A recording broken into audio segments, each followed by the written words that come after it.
Welcome to Bounce Back Stronger, the podcast that explores ways to find peace and purpose after difficulty. I'm your host, Donna Ferris, and today we have Eric Koester with us, a leading expert in mentorship, innovation, and entrepreneurship. A little about Eric. Eric is the founder and CEO of Creator Institute, a B corporation dedicated to inspiring and supporting tomorrow's creators, authors, podcasters, entrepreneurs, and innovators. He has coached nearly 1,000 first time creators and is a celebrated professor of entrepreneurship and innovation at Georgetown University, where he's been honored twice as the Entrepreneurship Professor of the Year. He is also the host of the podcast, The Learning Project, which has had guests including Ariana Huffington and Tiffany Haddish. Today, we'll discuss Eric's latest book, Super Mentors, The Ordinary Person's Guide to Asking Extraordinary People for Help. Eric redefines mentorship for the modern age, sharing how anyone can build a network of extraordinary mentors to open doors and create opportunities. Eric, thank you so much for joining us on Bounce Back Stronger. Of course. Yeah. And the only thing I'll share with you about that intro is it's now almost 2,200 published authors through this crazy community we've created. So it's wild to sort of see how kind of this crazy experiment has turned into this wild and crazy community now. Oh, that's wonderful. And we met because Stephen Tang was one of your authors, right? Exactly. And I love his book. I mean, Yeah. that was such Yeah. a great book. Thank you for He's doing that. great. Of course. Yeah, he's a class act. So maybe we'll start right there. Can you tell me about this journey and how you got here to be in a spot where you're inspiring people through the Creator Institute?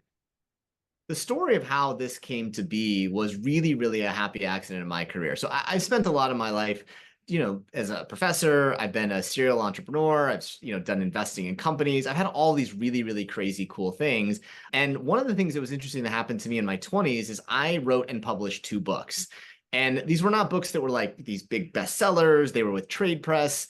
But what was interesting behind it is when I look back and trace some of the real inflection points in my life, they line up to the book.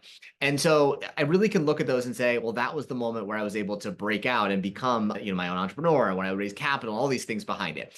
So fast forward about 10 years from that point when I published the books, I moved to DC with my wife. I was starting a new company, doing all these things.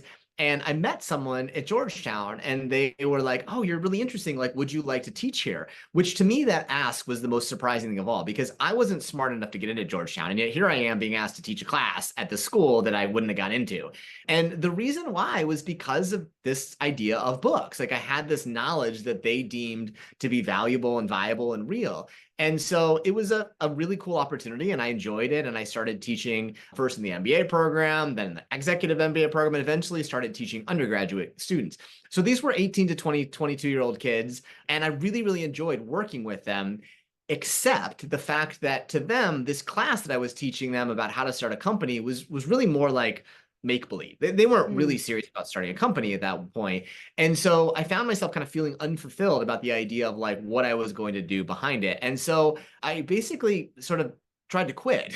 So I tried to, and Georgetown said, no, you can't quit. We don't have anyone to teach your class. And so I was really miffed about the whole thing. I was like, well, I don't want to teach the class. It's not working, all this stuff behind it. So about 3 weeks before the class is about to start, I hatched this crazy idea with a friend of mine. And what he told me is he's like, listen, Eric, if you're going to teach this class anyways, do something that's meaningful for the students. Do something that will matter, make a difference. And he said, and what's the worst that can happen? It's not like they can fire you. You already quit. So point behind it to really, really lower the expectations. And so I thought about it and I said, well, all right, what's had the most meaning to me? And I flashed back to that experience I had to write and publish two books in my 20s. And so without a lot of thought and without a lot of backing in it, I took my syllabus that was how to start a company. I pushed Control F and I replaced each instance of the word startup with book.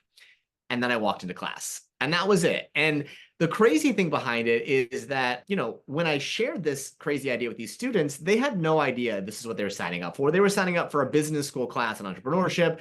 They weren't writers. They had no idea. And I told them this and I said, hey, I know this sounds crazy, but listen, if you want to do something crazy, I'm going to help you do it. And so at the end of that first class, I could tell I'd lost the room, right? I knew it because they were looking at their phones a lot. They were all like, it was not going well. And so at the end of the class, I told them, listen, I understand it's crazy, but if you don't want to do the class, just don't tell the dean. But if you do, I'm going to help you do something awesome. And so I went back from class that night, kind of like a little disheartened, thinking, Hmm. I tried, but we'll see what happens. Maybe one or two students will come back and we'll see what this thing looks like. Well, the next week I show up to class. I'm a few minutes late. I get to my classroom. And as I get outside of the classroom, I see there are people outside of the classroom. I think to myself, oh God, this is bad. Like, what's happened? The dean now knows, like, what is this going on? Turns out what had happened is over the course of the week, the class had tripled in size. Oh These my students gosh. had told one another about this crazy thing. And not only did they show up, they brought more people with them. What I learned in that instance was something really, really important. And I think it's a big color of what I've tried to do with my life, which is people want to do things that matter. They want to do meaningful things, things that will mean something, leave a legacy, whatever is behind it. They just don't want to do it themselves. And so Hmm. this idea of doing hard things, but doing with others has really been the core of what a lot of what I've learned, not only about mentorship, but also about really helping people realize their potential. So that experience has really colored a lot of what I do. I now run an author community where I've helped about 2,000 plus authors do it. In fact, the very book that you were talking about, Super Mentors, came out of this very thing, but also it really colored a lot about my views of mentorship. And what you'll see and what we'll talk more about is the example of a book. The reason it was so powerful for my students as they started using this book to get jobs, to create opportunities, to get TED Talks, wasn't the book itself. It was the fact that the book served as a collaborative project that they could use to get people involved in themselves and their book behind it. It became this way to really demonstrate that they were exceptional, that they had something going on, build these collaborative relationships. And that's really what led to outcomes. So that experience of like forming this crazy little class and community, which has sort of rocked my life in crazy ways, really led me to realize that the power today is not about finding the perfect mentor. It's finding the right project and using that to attract mentors in who will become the people who change your life. So that's really how I got to this point today. I use books as a really powerful demonstrable project because I like writing, I enjoy books in that kind of way. But really what we talk about in the book is there's a whole bunch of different projects that people can take. And so if you find yourself stuck, a lot of people say, I need a mentor. My answer is you need a project, and you use that project to attract people that'll help unstuck you. Yeah, and I think why this applies so well to the bounce back stronger idea is a lot of people when they go through difficult times, one of the ways they come out is with a purpose. Yeah. And this is really a way to create a demonstrable example of your purpose, right? And that you can carry it with you and you learn a lot from that. Like no matter what happens with the book, you have shown the ability to do something with this creative energy that can come right out of something that's difficult. My first book was a memoir written because I needed to write my way out of a really difficult time, and the second book that I wrote was all the things I learned in talking about my memoir and workshops and retreats and so forth around it and put it in the second book. And you're right. I think creates purpose, but it also gives you a jumping board to whatever discussions you might have with other people. I think the macro thing in this one is that we oftentimes think very transactionally about people. Yes. We don't mean it on purpose, but we think No. very much like, I need something, therefore I'll reach out to my network in that way. It doesn't work, right? I mean, it's Mm-mm. like I get people all the time saying, "Hey, will you be my mentor?" And I'm like, "What do you really want?" They're like, "Well, I want to get a job." The whole thing is then transactionalized versus when you have a project, whether it's, "Hey, I really want to put on this conference," or "I really want to host a podcast," or "I really want to write a book," whatever it is, you have this project that's not transactional. It's something that you care about, that's your purpose, whatever it is. And then when you invite people to participate, crazy things happen because now they have context. Now they have proof that you're awesome. And frankly, they also just feel invested in you in a different way. And so it's sort of very obvious when you hear about it. But I think a lot of people, they just don't see this one in that way. And they think, oh, well, no one's going to want to help me. No one's going to want to join my podcast. No one's going to want to talk about their book. And the reality is most times people really do. Yeah, and a connection is very healing, and very helpful no matter where you are in your life. Mhm. So you're creating the ability in a time where a lot of people would say that connection has gone down, right, since the pandemic and technology, which I love technology, so I'm not bashing it. But this gives you an opportunity to create that in younger people. Are most of the people younger, or do you have I think older that's a big too? misnomer, actually. So first off, I'm going to tell you why that is part of the problem. Not you, but the fact that Yeah. like assuming that younger people need mentors. It's actually the problem. You know who actually the research is that older people need mentors. And so I I think what think that's true. they need it more so, because here's what's interesting about it. And again, the context of whatever your project is, people assume that like, oh, well, it's something that a 20-something-year-old kid will benefit from. And frankly, they do. But the more interesting thing behind it is that the older you get, the harder it is to find ways to get help. Right. So Mhm. think about it in this way. It's like, when you're in your mid 50s and you want to transition to a new field, you don't want to go back and get a new degree, right? Because you've already established yourself. So a lot of what we find with these projects is there are ways for you to have a safe way to build peer mentorship in that way. You mentioned Steve Tang. Mhm. Steve has referred to me as his mentor. Steve's older than me, right? Like Steve's been a publicly traded CEO at a company. So it's not about age, it's about Mhm. context of what you have into it. And I think, frankly, it's just a different way to think about how we build relationships. Some of my best mentors are people who are a decade or more younger than me. And they're people who I've involved in things that I'm working on, or I've got involved in what they are.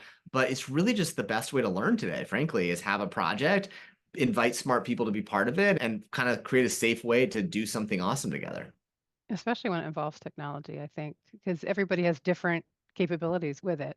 And it takes time. So you need a lot of other people to come into your group. So with now 2000 creators that you've been working with, what are some of the common challenges that they face? They're almost all the same, I would say. And I think it's the common challenge is what's in between their ears, right? So I'll share with you a couple things that I've learned about people tackling something new and different, and particularly in the context of projects. So a lot of where you're talking about bouncing back stronger, my whole advice for anyone, whenever they find themselves stuck, or they find themselves unhappy, or they find themselves something is off, my advice is start a project. You need a project is the first thing behind it. And so a couple things that I'll give you just to help your audience sort of scope what projects are. So we've done a lot of studying of what are these projects. And again, the way to understand what a project really does for most people is it's an inflection point. Finishing a demonstrable project will help you open doors. It'll create opportunities for you. It does. It's an inflection point, whether it's a book, a podcast, whatever it is. But the couple things to know first about the projects that we found is there's really three things that are kind of in common in them. The first thing is they're not things that are done primarily for money. So going and starting a company is not a project. So you want to do something that you're doing because you want to learn, you care about it, a podcast, a book, whatever it is. So that's the first thing. The second thing is it's finishable, meaning you don't want to say, and this is why I always tell people, like, don't say, I'm going to start a blog or a podcast. It's a bad idea. And the reason is because when you say, I'm going to start a blog, the only way to like finish it is to stop posting on it or kill it in that way, or to continue doing it. Same with the Mhm. podcast, as you know well. So Mhm. I would tell people to say, I'm going to launch a article series, a 10-part article series, or I'm going to have a 12 episode podcast season. And that allows you to finish something. Why does that matter? Well, number one, success could be finishing it and not continuing it, but also you have a package that you proved you could finish it. I set out to do 12 episodes. I wound up doing more. I set out to write a book, that kind of way. So number Mhm. one, it's something that's not done primarily for money. Number two, it's finishable. And number three is a really important one. It's a collaborative. So Mhm. as you're picking a project, there's those things. We found 9 different ones in the research that we saw as we studied, successful projects. Again, books, podcasts, putting on an event, doing a video series. There's a whole bunch of them that you can sort of see in the book. But the first thing I think is identifying a project because you're excited about it, right? Like you're like, I've always wanted to do a podcast. I like listening to podcasts. I'm going to do one. So picking the first medium is, I think, that first thing that you have to do, not because you over engineer it to think, gosh, well, I saw this other person, they wrote a book, I should do it. If you really like doing event series or whatever it is, pick something that you're excited about doing. And that's the first thing of it. The second thing I think is really important is, as you said, what stops people from doing projects is really this idea of basically picking something that's not worth working on, right? A Mhm. lot of times what happens that people, when they pick a new project, they look back at their life and say, I should teach people what I already know. And Mhm. frankly, like nobody wants to do that. Like, gosh, like I already did this thing. Why do I want to go back and rehash these things? I usually tell people is to not pick something that they've already done, but to pick something they want to learn. And it can be accretive on top of what they have, but what do you want to learn? And so a lot of that piece of it behind it is this curiosity. So what is that thing that you want to have curiosity behind it? So number one, pick a project that's a real structured project. Pick a topic that's something you want to learn. And the third thing, and the most important one, is build a system of accountability. And we know this from the research, but yet people kind of time and time again get this wrong. So James Clear, who wrote the book Atomic Habits, says this in a way that I think is as clear as day, but as important as day. We do not rise to the level of our goals. We fall to the level of our systems. And so when you're starting a project, people think, oh, yeah, whatever. Like, I know how to write. I'll just start writing. Wrong.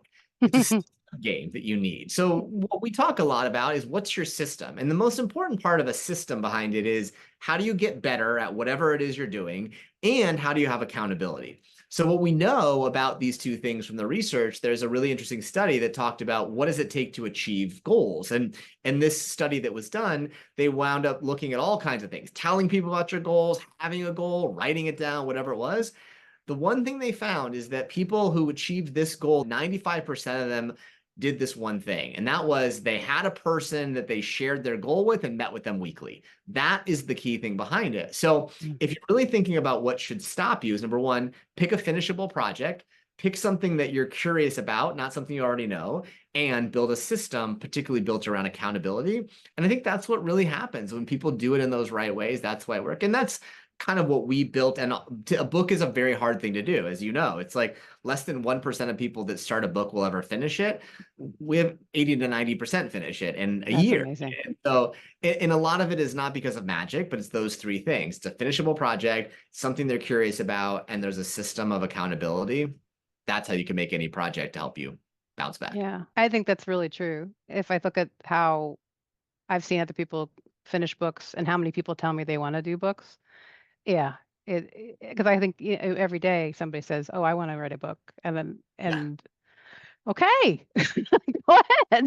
Well, they oftentimes will say things that are sort of, in some senses, a subtle dig on themselves. It's like, gosh, I wish I was as motivated as you.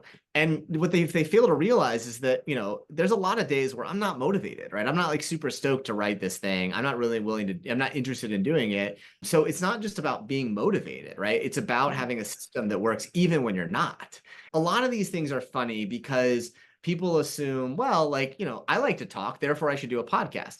The talking part is really small. I mean, it's like, it's the minor. It's the editing, it's the finding the guests, it's the rebooking of the guests when they flake out. It's all these things that go into it. And so the system is really what it is behind it. That's, I think, why the project is important, but also recognizing that you're signing up for this thing almost like a real project should feel like you're getting a master's degree for a year, right? That's what it is. It's this investment you make, time into it, stuff like that. And to your point, even if it's not some massive, huge success, whatever the metric of success is, you still go get a master's degree because you know something and you have proof of it. You have a diploma and whatever it is. So the projects are really important to help people really grow, even if they don't have the master's degree itself. Yeah, and I love the quote you said you drop to the level of your systems or your habits, really. Yeah. I think that's really, really true. That's why habits are so important. And just if anybody's out there wants to write a book, you just got to put an hour in a day. It's really you can do it if you put that time in Yeah. with the other things that you're talking about, but you got to make the time for it. Yeah. And I think that's one of the things that people don't really realize. Maybe let's talk a little bit about mentorship again. How does the concept of super mentorship, and I really love that you talk about older people needing, and I include that me in that Yeah. that Oh, demographic. Older people need mentors. And so what is the difference between a super mentor and a mentor? And then you talk a little bit about modern mentorship. So I think that would be a really rich area for us to talk about. people have very strong opinions about mentorship. And part of the reason that I started to think about mentorship very differently was I realized I was actually one of the world's worst mentors.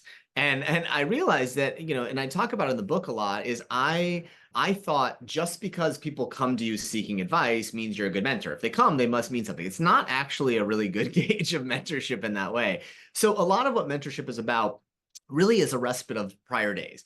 So thinking back historically, before the internet in particular, information was hard to come by. And so Mm-hmm. if you wanted to break into certain fields or you wanted to start a company, you needed someone to give you advice. Well, the internet has really disrupted the advice game. You don't need that one. You can find a lot of great stuff all over the place. There's tons of access to information. So the idea really has been that, okay, well, I don't need this advice anymore, but what do I need? And so what's really interesting when you understand what people view mentorship as is they oftentimes they're seeking opportunities, but they're getting advice. And that's the difference that Hmm. really happens. So mentorship historically has been something about advice. And so when people come to you, you give advice because that's what you think they want. They don't. They want opportunities. And so the way that we think about mentorship in a very different way is that today there are what's called advice mentors and there are opportunity mentors. And the ones that really actually move the needle are those who give us opportunities. So we call those the super mentors behind it. Now, part of the research for this book was we studied some of the world's most successful people, from Steve Jobs and Oprah Winfrey to Bradley Cooper and, sort of Stephen King. And what we found was we studied their mentoring experiences. So all the things they shared about their mentors. And what was so interesting about all the ways these people talked about their mentors was they never mentioned advice. They never said, oh, yeah, well, I got this advice from this mentor. Never once. Instead, they would talk about this connection they made or this introduction they did. So it was really about an action as opposed to advice behind it. And so that was, I think, the first big insight behind it, is that people need to go in being really clear that, what you're really looking for is you're looking for sort of network value. You're looking for someone to give you social capital to move your resume at the top of the stack, to make an introduction to an investor, whatever it is. That's the first thing, is recognizing in that one. Now, the second thing that's really interesting in understanding the difference between mentors and sort of super mentors is people also have long had this, sort of glorified view that a mentor is one person who guides you along the way. It's your Yoda, it's your Dumbledore, it's your Glinda the Good Witch. It's this person who takes you under their wing and sharpens you along. And Joseph Campbell, the person who wrote The Hero's Journey, has said, like, that's the way we talk about it, this hero's journey, and there's this wise mentor who happens. Well, it's great film and television. It's not great reality. What we also found is that most people don't have one mentor. They have lots of mentors. In fact, the most common thing I heard from successful people is, well, I have lots of mentors. And that's the interesting piece of it, is that the way I analogize this one is that most people think of mentorship as this finding a Yoda or finding a Dumbledore. I liken it much more so to a different movie genre, more like Ocean's 11. So if you've seen Mm. Ocean's 11, Danny Ocean is at the center of this one. You Danny, got me. yeah, Danny Ocean, he doesn't have a mentor. What he has is a set of people that collaborate with him on a project. Danny Ocean's 10 other people are basically a collection of people that are contextual to solving this problem. Mm. We use the funny joke about a heist, right? Danny Ocean's using them to steal money from it. But think about the same way. The people you invite into your podcast, you come to your conference, whatever it is, those same people collaborate with us. And they're very, very helpful. Some of them are incredibly helpful. Others of them are a little bit helpful. But in general, you're not coming to them saying, hey, I want your advice. I want to get you involved in this heist, this project Project. is behind, right? So that's the big thing behind it, is that we think about this of having a lot of mentors and involving them in something. And the reason for that one is all about context. Here's what I mean.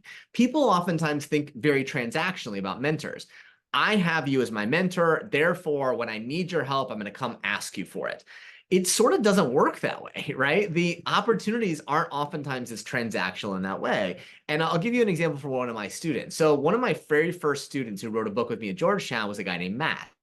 Matt wrote a book about his interest in technology. Particularly, he was interested in the future of augmented technology, this like augmented reality, these ideas of like smart glasses and stuff like that. So he wrote this book. Along the way, he interviewed this guy who at the time was at Google and learned some things behind it. And so, Matt, like anyone, was like, oh, I'm interviewing all these interesting people. I hope one of them will give me a job. None of them did. And it wasn't bad, but it was just that like none of them were at the right point. But fast forward 9 months later, this guy that Matt interviewed, he sent him a copy of the book when it came out. When that guy left Google and started another company, one of the very first people he called was Matt. And Wow. he was talking to Matt. Matt was not a technologist, was not sort of technical in that way, but he had this knowledge. He asked Matt for some insight, some wisdom before he started this company. Matt put together a presentation, shared some of his book. Matt became that guy's first non-founder hire. And so part of it is recognizing here that you're building relationships with these people. And when the opportunity comes, they'll think of you first. But many times it's not like, I need a job, therefore I reach out to my network to see who gives me a job. Most of the best opportunities come when you're not expecting it, or when you may not even know you need it. But that's because you've built a relationship to now they know you, they trust you, they see what you do. And when something pops up, they think, I should reach out to Matt. and therefore pieces change. So I think that's really what's changed about modern mentorship is it's not this one person anymore. It's not kind of that way. It's really not about advice. And in particular, it's about things where opportunities come to you, maybe when you were least expecting it, but many times that's the opportunities that are the most opportunistic because frankly, if you're reaching out to someone for a job, you need something right then. But if someone approaches you about an opportunity, that's pretty cool because you weren't expecting it and it's even better. You tell all your authors to send the book to the people that were a part of the book. I mean, that's a really smart thing. Every time. I tell Yeah, people that's so smart.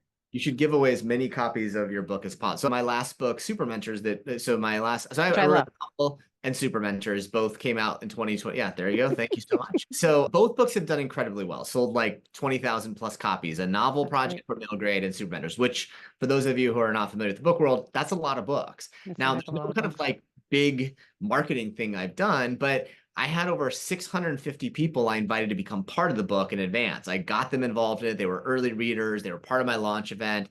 And therefore, those people became evangelists. That's why the book is in 200 top schools. That's why, so many people have read it because you get people involved. They feel like a stake in that project and they wind up having it. So think about the Danny Ocean heist scene, right?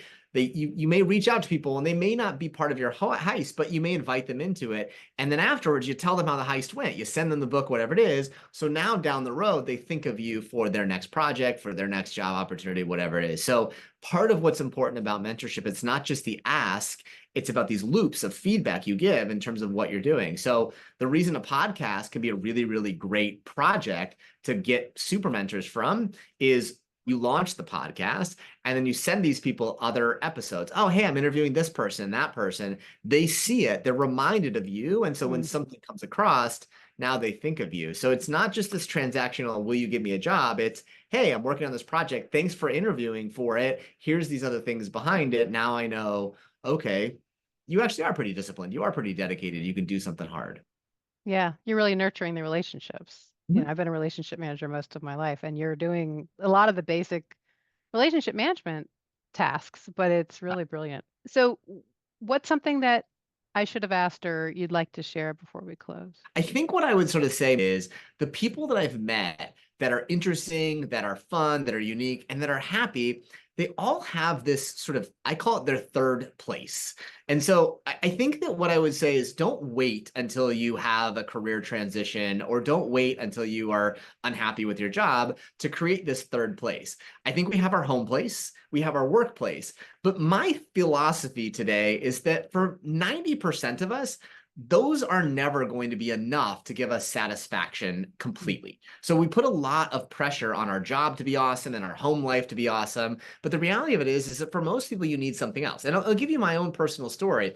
So, I mean, I am someone who I enjoy work. I enjoy working hard. I enjoy the work that I do. But I'll tell you, like, I found myself during the pandemic in particular, finding myself a little bit like kind of burnt, right? I Mm. mean, I was like spending a lot of time working on things to keep the lights on, all that sort of stuff.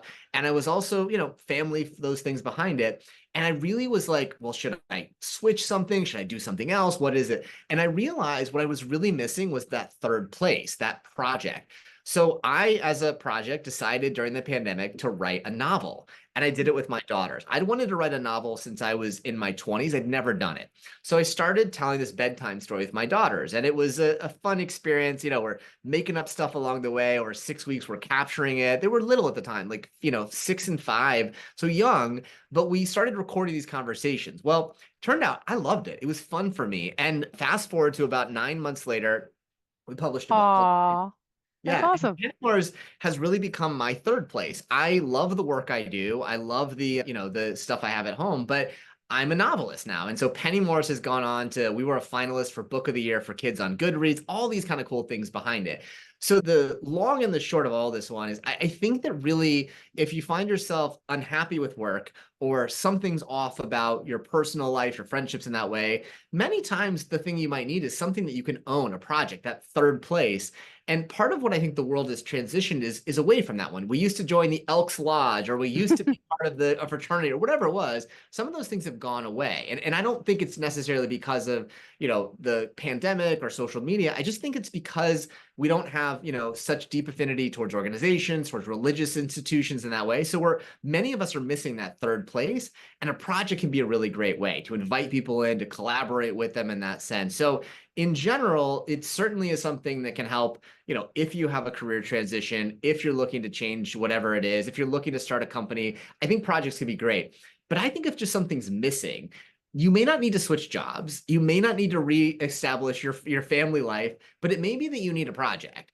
And for me, that was really what it was. And now I'm starting book 3 now in Pennymores. We have the second one coming out this year. And a lot of it's because I used it to find my third place, which I think has been really a cool opportunity for me, even though I'm not using it to find a different job or finding a different life.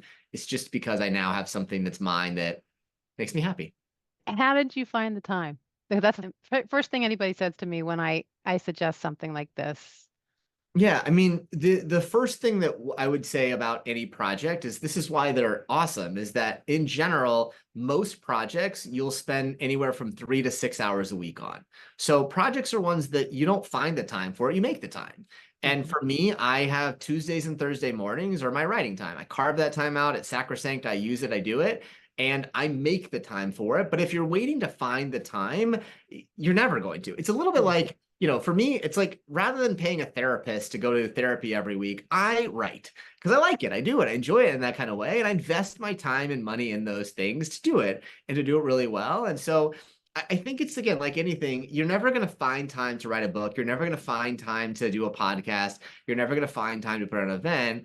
But if it's something that I think will give you that fulfillment, build relationships, give you something to learn, you'll make time. And it doesn't need to be something that's all consuming. Again, if you can carve out a couple mornings a week, a Saturday morning, whatever it is, you could do something pretty neat. Amazing. Well, I think that we'll leave it there. Thank you so, so much, Eric. I learned so much today. I know the listeners will too. And thank you for all your work. Absolutely. Absolutely. Yeah. And if anyone does want to talk about their project, I'm pretty easy to access. Every week I talk to, 10 to 15 people who are thinking about writing a book and maybe want some support behind it or a podcast, whatever it is. So feel free to just reach out to me. I'm pretty easy to find online and I'm happy to have that conversation because the reason I believe that's so important is it was for me about 20 years ago that a 15-minute conversation with a woman named Allison Shanken changed my trajectory. Like that was what started me writing my first book. And everything from there was that. So I would tell you that in 15 minutes, most of us can have our lives change, find the project, figure out something worth working on. But it's hard to do ourselves. And so my hope is to be an Allison Shanken for a lot of people here who may find themselves in the same boat. Well, that's incredibly generous. And we will have the links in the show notes for sure. But yet I would take you up on that myself. Well, thank you so much, Eric. You bet. That's all for today. If you want to learn more about Eric's books and other offerings, those links will be in the episode notes. Thank you so much for listening. I hope this episode was helpful. If it was, please subscribe, drop a review, or share it with your friends and family. That's the best way to get it in the hands of those who may benefit. And if my daughters Sienna and Sylvia are listening, I just want you to know how proud I am of you, and I love you so much. Bye now.